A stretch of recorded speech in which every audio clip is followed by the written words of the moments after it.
अस्सलामुअलैकुम मेरे मीठे मीठे छात्रों।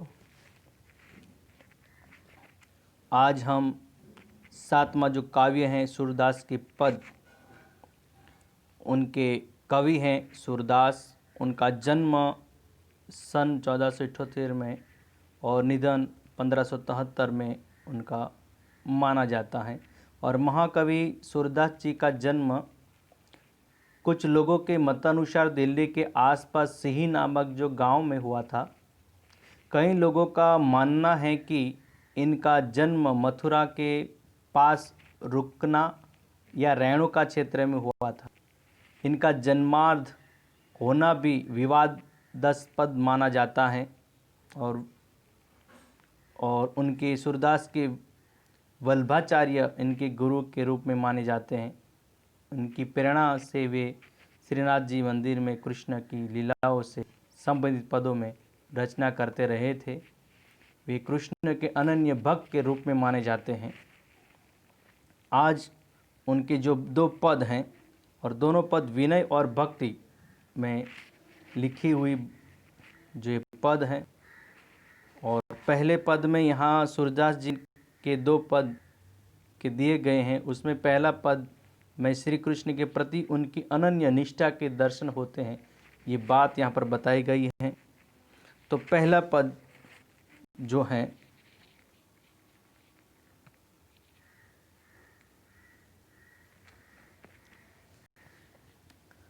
मेरो मन अनंत, अनंत का अर्थ है अन्यंत्र, कहाँ सुख पावे। यानी सूरदास जी कहते हैं कि मेरा मन श्री कृष्ण के सिवाय और कहीं सुख नहीं पाता है, मुझे कहीं पर सुख मिलता नहीं है। जैसे उड़ी जहाज को पंछी फिरी जहाज पर आवे, यानी जैसे जहाज का पंछी जहाज से उड़कर पुनः यानी वापस जहाज पर ही आता है, उसी तरह मेरा भी मन अन्य देवताओं के यहाँ से भटक कर फिर श्री कृष्ण के चरणों में लौट आता है। कमल नैन, कमल नैन का अर्थ है कमल के समान नेत्रों वाले श्री कृष्ण को छाड़ी। छाड़ी का अर्थ है छोड़कर। महात्म का अर्थ है महिमा, और देव को ध्यावें। यानी इस पंक्ति से कमल नयन श्री कृष्ण की महिमा छोड़कर वह अन्य किसी देवता का ध्यान कैसे कर सकता है। परम, परम का अर्थ श्रेष्ठ। गंगा को छाड़ी, छाड़ी यानी छोड़कर। प्यासो, प्यासों का यानी प्यासा। दुर्मति यानी मूर्ख। कुप यानी कुआं। खनावें, खनावे का अर्थ है खुद पावे या खुदवावे।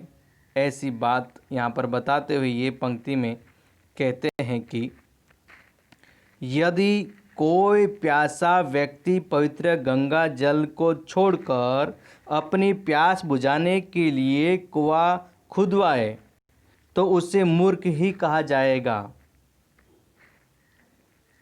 पांचवी पंक्ति में है जिन्हीं मधुकर, मधुकर का अर्थ है भौरा। मधुकर का अर्थ होता है भौरा। अम्बुज, अम्बुज का अर्थ है कमल। रस, चाखियों, चाखियों का चख लिया हो। क्यों करिल, करिल का एक कटीला जो पौधा होता है। फल भावें, यानी जिस भौरे ने कमल के रस का स्वाद चख लिया हो उसे करिल का यानी करेले का जो फल जैसे कंटीला जैसे हो, ऐसा जो फल है कैसे अच्छा लगेगा, या कड़वा ऐसा जो रस हो उनको अच्छा लगेगा नहीं, भावे उनको अच्छा नहीं लगेगा। सूरदास प्रभु कामधेनु, सूरदास प्रभु कामधेनु। कामधेनु का अर्थ है देवलोक की गाय जो सब इच्छाएं पूरी करती है। ऐसी गाय तजी यानी छोड़कर छेरी, छेरी का मतलब है बकरी, छेरी का अर्थ है बकरी कौन दुहावे। यानी कि अंतिम पंक्ति में सूरदास जी कहते हैं कि मेरे प्रभु तो कामधेनु के समान जो गाय हैं उन्हें छोड़कर बकरी को कौन दुहेगा, उनको कौन बकरी को दुहेगा।